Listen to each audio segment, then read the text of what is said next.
So non-metastatic castrate-resistant prostate cancer. So that's a tough group. You're really trying to balance how patients feel about treating their cancer versus actually treating something you see. So all you see is that PSA go up, everyone's anxious, the doctor's anxious, the patient's anxious, but you can't find where the cancer is. So that adds to the degree of anxiety. And then you start to worry that you're going to end up just treating the number as opposed to the patient. So it's a balanced decision. It's a balanced decision. But, recent data really shows that there are now new drugs that are FDA approved that one could prescribe. They're already on the androgen deprivation therapy, which in itself already has a lot of side effects.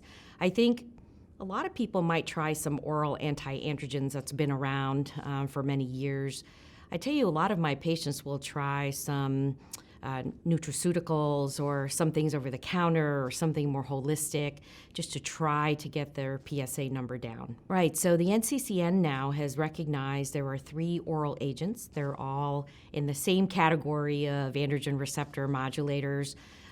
One is enzalutamide, the other one is apalutamide, and most recently, it's darolutamide. I think when folks were developing the medications, these are drugs that are already approved for castrate-resistant metastatic prostate cancer. So they're not drugs out of the blue that, investigators and others have decided to develop. They've been around and are already FDA approved. So it's just moving it up the clinical states earlier into the disease. So it kind of makes sense, not just from a biological standpoint, but just from a drug development standpoint. In the United States, there are currently 3 drugs approved for non-metastatic castration-resistant prostate cancer: apalutamide, enzalutamide, and most recently darolutamide.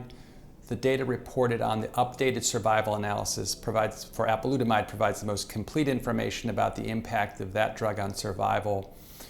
In the other 2 studies that supported approval of the other 2 drugs, they showed a preliminary trend in better overall survival, but much like the primary metastasis-free survival data for apalutamide, those data are immature. So we await similarly updated results for survival of the other 2 agents. It's always helpful when they're kind of consistent with the original data set.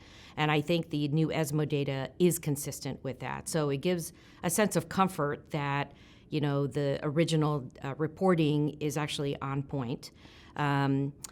What this shows is just data maturity, not all the way. You can't comment on overall survival because it's still too early. Even now, it's still too early. So it's something we recognize, but again, overall survival was never the primary endpoint, although we still like to see it. But in terms of looking at that interim analysis too, it gives us all comfort, as practicing physicians to say, oh yeah, the data is actually holding up over time. And I think there are no surprises with the secondary endpoints either. So again, a sense of comfort that the data will hopefully, as it continues to mature, stay exactly as it was reported. In SPARTAN, we measured progression-free survival 2, or PFS2, as an exploratory endpoint.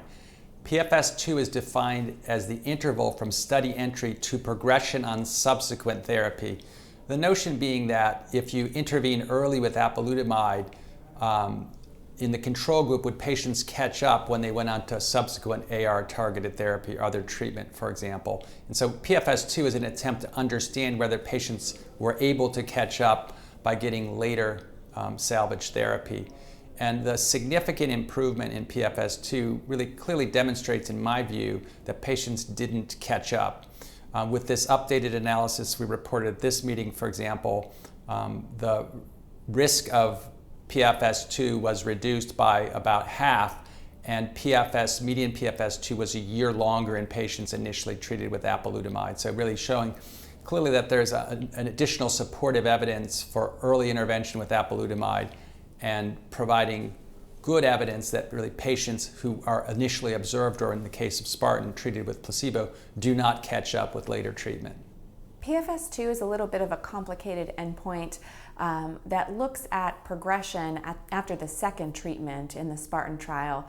It's an important endpoint, but one that I think we still need a few more details on to really understand whether the timing of these active treatments matters. It does imply, though, that the earlier we treat patients with non-metastatic CRPC, the longer the duration of therapy is going to be, and the longer we'll be able to prevent metastatic disease.